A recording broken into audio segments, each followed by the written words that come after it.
You're watching the RebZone Sports Show on Fox 5. Straight ahead in the RebZone, a huge road win for the Runnin Rebels. We'll show you what happened in New Mexico. Plus, head coach Marvin Menzies is in studio to break it all down. Plus, a preview of this week's games at Air Force and at home against San Jose State as UNLV looks to stay unbeaten in the Mountain West.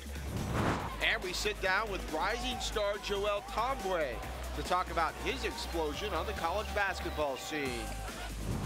No snakes in the RebZone. We're talking hoops and the first place Runnin Rebels right now. This is the Fox 5 RebZone Sports Show, presented by RC Willey. Your home, your way. Welcome inside the RebZone. Kevin Bollinger alongside Runnin Rebels head coach Marvin Menzies. You liked it when I said perfect last week?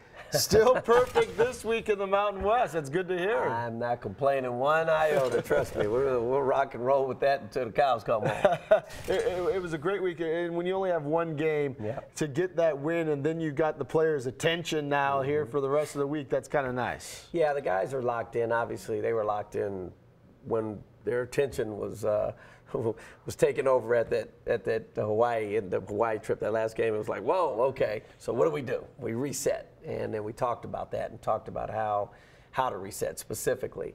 And so we took that full assessment of that those 12 games and gave them specific direction in terms of individual skill development and also what we want and we expect from them that we feel is necessary to be successful in conference. And they really took it to heart. I think the guys have done a fantastic job in following our lead so far. So far so good, but you know, it's right now it's win by 1, win by 20. It doesn't matter. You just got to get W's and you got to compete for those every single day and every single day in practice as well.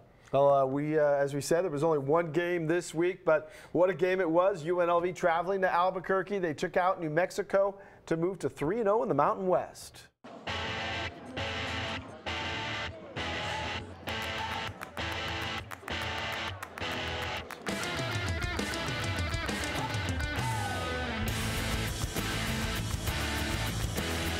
An amped-up pit for the showdown with UNLV. This was back and forth early. Noah Robotham hits the 3 to get UNLV going. Then Joel Tombo knocks down a turnaround jumper. The Lobos defense caused some havoc as the Rebs turned it over in the backcourt, and Anthony Mathis drained a triple. Back came UNLV. The alley-oop to Mbake Jong. Tombo hit a 3. And off the New Mexico turnover, they work it ahead to Robotham for the easy bucket. Then UNLV with the steal, and they get it to Bryce Hamilton for 2. The feed inside to Jong, and he throws it down. The trifecta from Hamilton, and Bryce going to the rim for the bucket as UNLV took the lead. Carlton Bragg then scored 8 straight points for New Mexico, working down low, then baseline over Ntambwe, and the turnaround one-hander. Ntambwe answers with a drive, and he uses his length with a reverse lay-in. Clyburn follows with a reverse of his own. He gets the hoop and the harm. The Lobos would make a late run in the half. Dane Kuiper with the fall-away 15-footer, and Vance Jackson from straight away. Final play of the half. Keep your eye on Jong, who gets injured as the horn sounds. The teams went up the ramp with New Mexico leading by 7, and Jong needing help. He would not return in the game. UNLV made a push to get right back in it to start the second half. Amari Hardy drives the lane. He gets fouled and gets the goaltending call. He would miss the free throw, but Jonathan Chama-Chachua snags the rebound and the putback for a 4-point possession, all part of an 8-0 Rebel run. Hardy followed with a triple, then penetrates and feeds a cutting Chris Clyburn for 2. And when Clyburn knocked down this 12-footer, the Rebels had their first lead since it was 26-25. They kept it going. Hardy pulls up from the free throw line and gets the roll. Ntambwe works hard inside for the deuce, and Robotham drives for the bucket and the bump. The defense by UNLV in the second half gave the Lobos fits. The forced turnover, Robotham to Clyburn for the slam. The wild scramble for the loose ball, and Robotham comes up with it. He gets the finger roll to extend the lead to 5. The Rebs run ahead to Clyburn. He gets the lay-in. Under a minute to go, UNLV up 4. They work it over to Clyburn in the corner, and he's got the bucket. The dagger 3 to put it away. Clyburn had 25 as UNLV shoots 6 of 13 from 3 for the game, making 57% of their field goal attempts in the second half and going 18 of 21 from the free throw line. A stellar effort on the road as the Runnin Rebels take down New Mexico 80-69. Yeah, it's a real big one, you know. Those guys really stepped up, you know, Nick, Ben, even guys who didn't play like that, they really stepped up, came through, and we really needed them, you know. Bakke hurt, and those guys really came through, played physical, got stop scores, got rebounds, made shots. It was big time. Even though they were in zone, we were trying to attack them and get downhill and try to make it as tough as possible for their bigs, because they're I think, the 6th biggest team in the country. So we definitely try to do a job of getting downhill and making the bigs make plays. This game really turned on the defensive end, and I thought that Noah Robotham, the job he did on Mathis, it just took him out of his comfort zone, and it changed the complete complexion of the second half. He had a really good game defensively. You know, Noah's my steady Eddie. You know, he's just pretty solid, very cerebral, and is a kid that you can give specific directions to regarding a scout, and he's going to carry them out exactly as you ask him to do it. You know, so. We thought we had a pretty good plan put together. We were still down at the half, made some adjustments, and that's where this team has really been growing in the area of being able to, you know, us first ascertaining what we need to do, and then them being able to really conceptualize it and go out. And we talk about how to see that happening and what those specific tweaks are. And so we were really happy, and Noah's defense on Mathis was a key part of that, obviously. And Clyburn comes up with the big offensive numbers with 25. It seems like so far, at least in the conference season, has been a different guy stepping up every game to kind of give that extra push offensively. You know, he's really only had a couple bad games. And I say bad games, I'm referencing scoring. But for the most part, he's been pretty consistent throughout the year. And I think that, you know, that's what he's required to do. You know, we talked about that earlier, you and I, about we got to get our seniors to, if we're going to have a really good year, it's going to be on our seniors. And Chris and Noah were fantastic that game, and you don't win at the pit without those two guys. All right, we saw the injury to Mbake Jong. He tried to come back down in the second half and work out his issues, wasn't able to go back in. Where is his injury at? What does he have, and what's his status moving forward? Well, that's a $64,000 question right there. We're assessing him still. It is an ankle sprain. Nothing is broken. We don't have any, there's no stress fracture or anything of that nature. So it's really just going to be a matter of treatment, rehab, and then assessing what the foot specialist will see him, I think, tomorrow. Will give us probably a closer estimation. Now, the unfortunate thing is that it was a pre-existing condition. That particular ankle was one that he had been processing through and trying to get it back to 100%. It still wasn't there. So he re-injured the exact same ankle in almost the identical spot. So that makes it a little bit more of a, probably a lengthier rehab time than we originally anticipated. But we'll get a better word tomorrow. We'll have a better feel on what to project. Well, it's always next man up. Yep. We're running out of big men. And you had to go to Marvin Coleman and Nick Blair for significant minutes in this game. And they were very effective on the defensive end. They gave you guys some really good quality minutes. You're going to need that from them moving forward, because in spots they really came in and kind of held things in place. Yeah, I mean, those guys bring it every single day in practice. I have a lot of trust in Nick, obviously being I don't want to call him a grizzled vet, but a journeyman, so to speak. He's well-traveled, a very successful high school career. It's just a lot of experience, and he's just a high character guy, and he brings it every day in practice. We have a great relationship, and I trust him. And so putting him on the floor was like no hesitation for me. And then Marvin, it's surprising that I would feel as comfortable putting him out there for someone that didn't get a chance to log a lot of minutes in the non-conference. But I didn't even hesitate when I saw an opportunity for us to get more guys on the floor, to rest guys and keep guys' legs fresh. I knew he would do everything I asked him to do, but he was just great defensively, and I think that's the area I really needed him to be effective on. He got a nice tip, and we ended up getting a turnover out of it in a bucket. So those guys can also score, but they're not asked to do that when they go in. That's a byproduct of that'll be a friend's benefit we'll take if it does come to that point. But right now they're going in to lock guys down, rebound, keep the offense going, and then take open shots when they come to them. As they always say, on to the next one. We're going to put last week behind. We're going to look to the week ahead. It is time to look at the next couple of games. We're breaking down Air Force and San Jose State. That's coming up in just 2 minutes with the keys of the game. Stick and stay. More RebZone on the way. You're watching the Fox 5 RebZone Sports Show, presented by RC Willey. Your home, your way. A big week ahead for the Runnin Rebels as they travel to Air Force and then come home for the first time in 2 weeks to host San Jose State.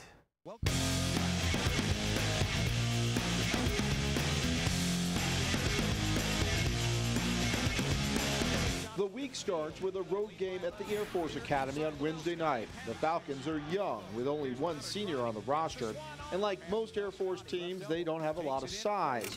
But they make up for that with a pesky system that drives teams nuts. However, the backdoor cuts that we've traditionally seen have been cut down because head coach Dave Filipovich says teams have figured out ways to defend that better.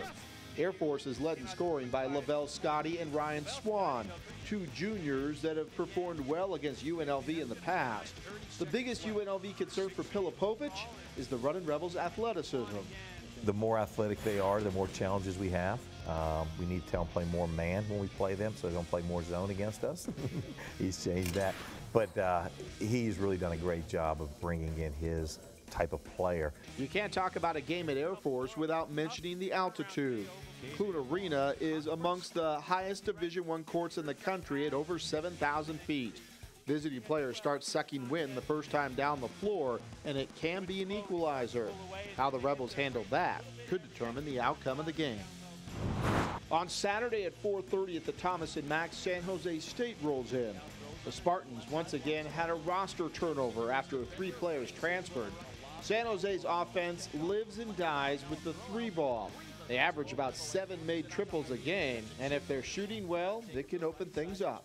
We do want to play inside out, but I also think that being able to shoot the 3 will also allow us, hopefully, to have one-on-one coverage in the paint. Defensively, the Spartans have struggled, ranked in the lower third in the country in scoring defense. UNLV has to take advantage and push things to get the game at their pace. All right, so let's talk Air Force first, and it's about discipline when you go against these guys and making sure that they stick to their assignments on the defensive end. I'm sure that's going to be something that's getting hammered home this week. It will. We have a few days to prepare for them. You always need about 2 weeks, but we'll take the time that we have. Discipline is definitely a key, and when you talk about going against discipline, which is what they are. I mean, they're military, so they are learning how to be the most disciplined group of men that there are. So that's always going to be a challenge to match that. But, like Dave mentioned, we do have some athletes, and we do have a little bit of a size advantage.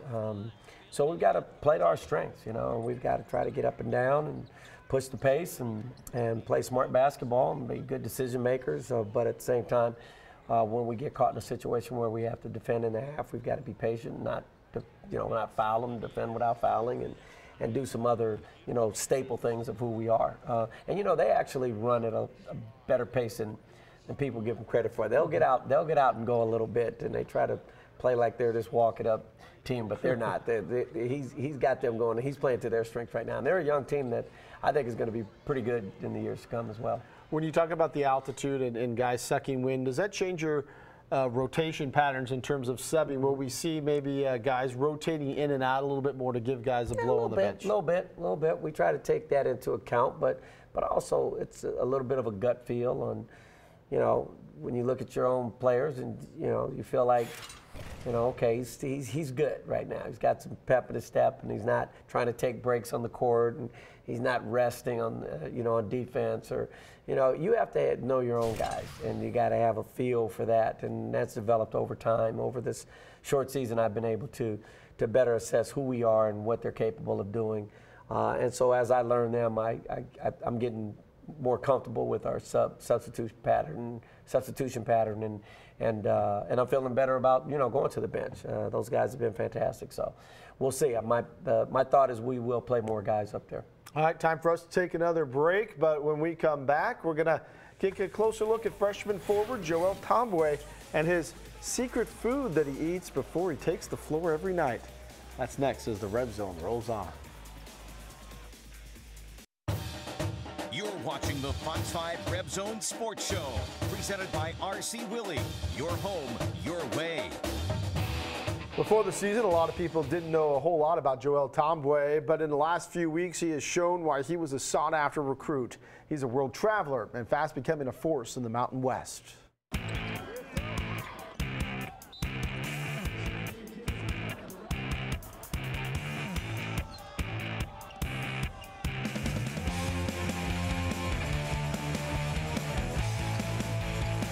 Joel Ntambwe is one of 7 international players on the Runnin Rebels and one of 5 from the continent of Africa.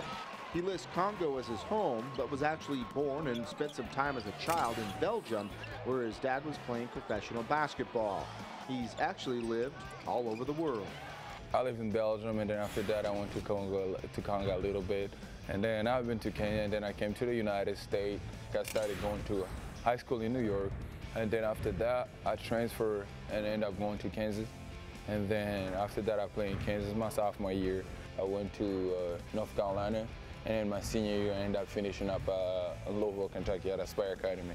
But now he's settled in for a few years in Las Vegas at UNLV and is showing signs of being a big-time player for the Runnin Rebels, consistently scoring more than 20 points a game since Shakur Houston went out with an injury. He says that it's taken a little bit of time to adjust to the college game. High school basketball is way different than college basketball. High school is not that fast, but when you come at the highest level, like playing college, like it's really, really fast. And you just gotta get used to it. Like you can't just play one game and just be like, yeah, I can play at the college. Like it's gonna take some time to start getting used to play at this level. Ntambwe is also getting used to the ramped-up defensive intensity. Playing defense is really strict out here. Like people are more bigger, quicker, and a lot of teams shrink the gap really fast. If you're not a good shooter and if you can't stretch the floor, it's really hard. As for pregame superstitions, Ntambwe is channeling Raiders running back Marshawn Lynch. Most of the time, I usually carry Skittles with me, but I won't let nobody see it, to be honest. So I'll just, cause it's just something that I've been doing since I started playing basketball. Like, so I usually carry some Skittles and I'll just eat some Skittles. And sneak them on the bench too? No, I don't sneak them on the bench, like this in a locker, and I'll be ready to go. With the help of a little sugar rush, Ntambwe is bringing high energy to the floor. And while his scoring is helping the Rebels win some games, he has a focus to help him and the team be even better.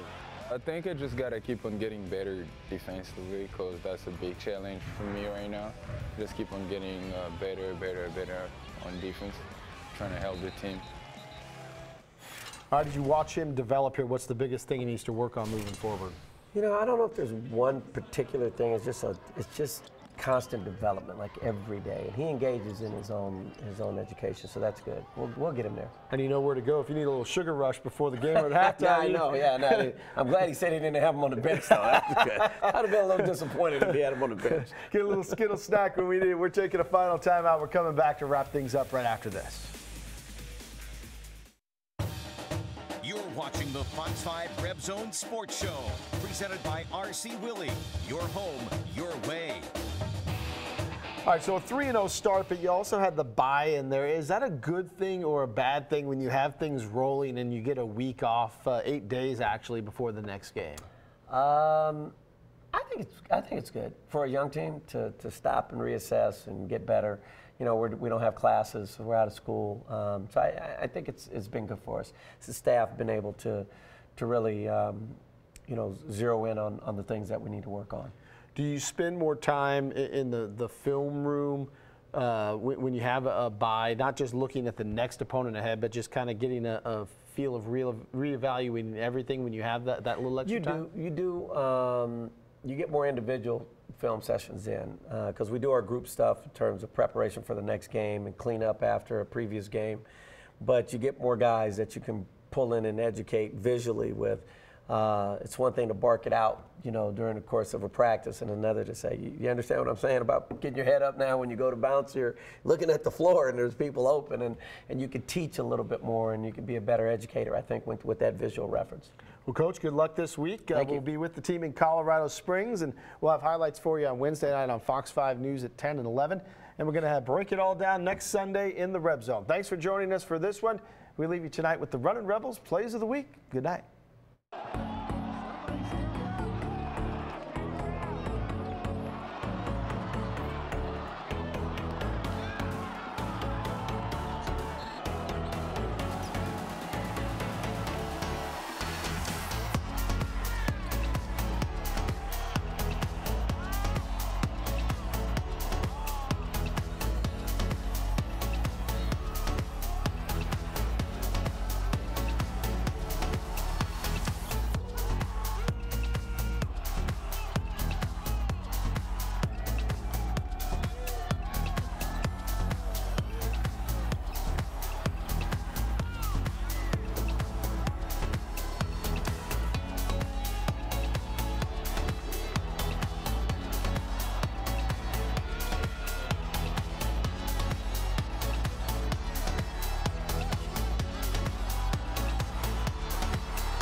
Fox 5 RebZone Sports Show was presented by RC Willey.